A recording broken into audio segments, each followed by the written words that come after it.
पूरी कौम को मुबारकबाद देना चाहूँगी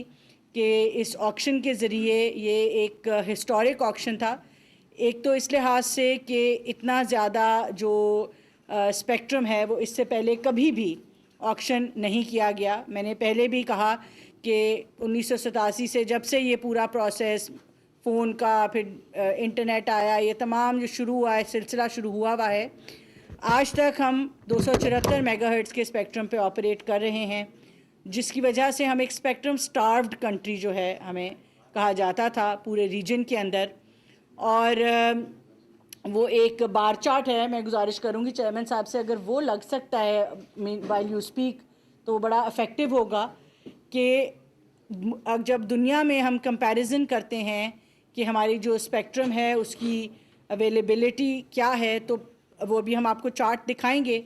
कि हम लोएस्ट से अब एवरेज से अबव एवरेज हो गए हैं ओवरऑल। तो मेरे ख्याल से ये बहुत बड़ी कामयाबी है and it comes at the right time. क्योंकि आज जब आर्टिफिशियल इंटेलिजेंस और ये इमर्जिंग टेक्नोलॉजीज़ आ रही हैं और आज जब हमारी रोज़मर्रा की ज़िंदगी से ले के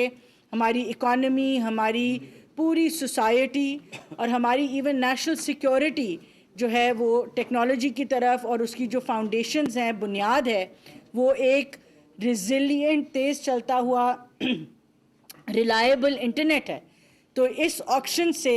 वो जो हम डिजिटल पाकिस्तान विजन है वज़ीर आज़म पाकिस्तान का, उसकी बुनियाद जो है उसको हमने मजबूत किया है। इससे ना सिर्फ 4G बेहतर होगा, इससे दूसरा फर्स्ट ये है, पहला तो ये था कि सबसे बड़ा ऑक्शन है 480 मेगाहर्ट्ज़ जो हैं वो अब हम 750 मेगाहर्ट्ज़ पे पहुंच गए हैं ओवरऑल। और दूसरा ये है कि पाकिस्तान जो है वो अब 5G के दौर में दाखिल हो गया है। तो मेरे ख्याल से कि ये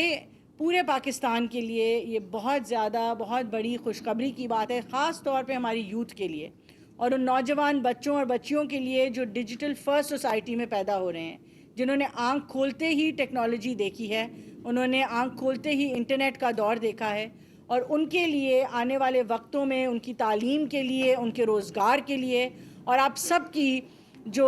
जितनी भी मैं कहूँगी कि हम आईटी की ट्रेनिंग्स भी कराते हैं, मगर आईटी मैं बार बार कहती हूँ कि आईटी इंडस्ट्री तक अब महदूद नहीं है। आईटी आज जो है वो सनत के लिए भी बहुत ज़रूरी है। हमारे जो आप किसान हैं जो आज एग्रीकल्चर के शोबे में, ज़राअत के शोबे में, फूड सिक्योरिटी के लिए काम कर रहे हैं, आपकी जो पर एकड़ पैदावार है उसके लिए आज टेक्नोलॉजी की बहुत ज़्यादा ज़रूरत है। हमारे हेल्थ सेक्टर को, सेहत के शोबे में वो तमाम लोग जो दूर दराज इलाकों में बैठे हुए हैं, जिनको सेहत और तालीम उस तरह से नहीं अनफॉर्चुनेटली मिल पाती जो अर्बन एरियाज़ में अवेलेबल है, उसके लिए टेक्नोलॉजी और इंटरनेट बहुत ज़रूरी है कि हम जो हैं उसकी एक्सेस बेहतर करें, उसकी रिलायबिलिटी बेहतर करें। हमारी ओवरऑल मईशत के लिए, हमारे ट्रेड के लिए, हमारी हर पहलू के लिए बहुत ज़रूरी है। और सबसे ज़्यादा आज जो टेक्नोलॉजी जिसमें, और हिस्टोरिकली भी और आज भी, जिसमें सबसे ज़्यादा टेक्नोलॉजी की ज़रूरत होती है और एडवांसमेंट की ज़रूरत होती है, इन्वेस्टमेंट की ज़रूरत होती है, वो हमारी नेशनल सिक्योरिटी होती है। हम बार बार कहते हैं, पिछले साल मार्का हक जहाँ हमारी हिफाज पाकिस्तान ने field marshal general Asim Munir साहब के अंडर एक पूरा मार्का जीता, उसमें बहुत बड़ा किरदार जो है वो साइबर वॉरफेयर का था। तो इस लिहाज से बहुत ज़्यादा ज़रूरी था कि ये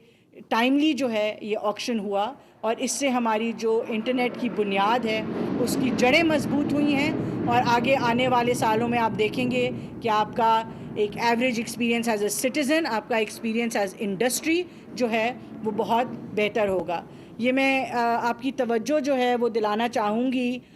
इस बार चार्ट की तरफ कि पहले आप देखिए पाकिस्तान जो है उसमें जो ऑक्शन से पहले जो अवेलेबिलिटी थी वो हम लोएस्ट थे अपने कंपैरेटिव ममालिक में, मगर ऑक्शन के बाद आप देखें तो हम अपने नेबरिंग कंट्री से भी एक बेहतर पोजीशन में आ गए हैं, जिसकी वजह से हम आज अबव एवरेज ममालिक में आ गए हैं जो दुनिया के अंदर स्पेक्ट्रम अवेलेबिलिटी है। जो आपकी, मैं सिर्फ इसको आम फहम ज़बान में इतना बताना चाहूँगी कि आपको जो इंटरनेट के चैलेंजेस आए, हमें उसका पूरा अंदाज़ा है और उसका एहसास है, और उसमें बहुत बड़ा किरदार जो था वो स्पेक्ट्रम की कमी का था कि हम जो 8 सड़कों की गाड़ियां हैं वो 2 सड़क पे चलाने की कोशिश कर रहे थे। इस स्पेक्ट्रम अवेलेबिलिटी से इंशाल्लाह वो कंजेशन ख़त्म होगी और आपका एक्सपीरियंस बेहतर होगा।